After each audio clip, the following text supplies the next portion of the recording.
ते या ठिकाणी आपलं थकीत ऊस बिल आंदोलन करत आहेत. तुमचं कर्तव्य आहे की आपल्या तालुक्यातले जिल्ह्यातले शेतकरी इथं पैशासाठी मरमर करतायत, आपल्या साखर कारखानदाराच्या विरोधात आंदोलन करतायत.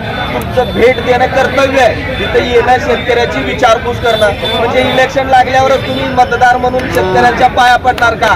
तिथं जाणार त्यांना मताची भीक मागणार का?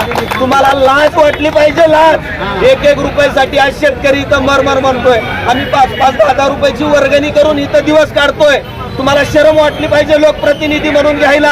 आज इथं आमचे घर उद्ध्वस्त होण्याची वेळ आलेली आहे. आज जरी आम्ही इथं सोलापूरमध्ये आंदोलन करत असलो तर तुम्ही ज्या ठिकाणी तुमच्या गाड्या फिरतील आम्ही तिथल्या स्थानिकच्या शेतकऱ्याला, आंदोलनकर्त्याला, आमच्या घरच्या लोकांना आव्हान करू की जिथं दिसतील तुमच्या गाड्यावर दगड घालायला आव्हान.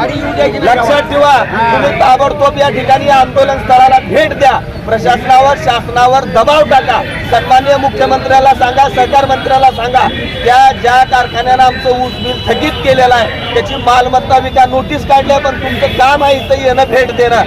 या दोन्ही जिल्ह्यात, सोलापूर आणि धाराशिव जिल्ह्यातल्या शेतकऱ्याच्या वतीनं विनंती करतो. ओमराजे निंबाळकर, प्रणितीताई शिंदे, सचिनदादा कल्याण शेट्टी, राणा जगजितसिंह पाटील, प्रवीण स्वामी सर, या सगळ्यांनी या आंदोलन स्थळाला भेट द्या. नाहीतर तुम्ही दिसताल तिथं तुमच्या गाड्यावर दगड घालण्याचा आम्ही या ठिकाणी संकल्प केला. लक्षात ठेवा, हा जाहीर इशारा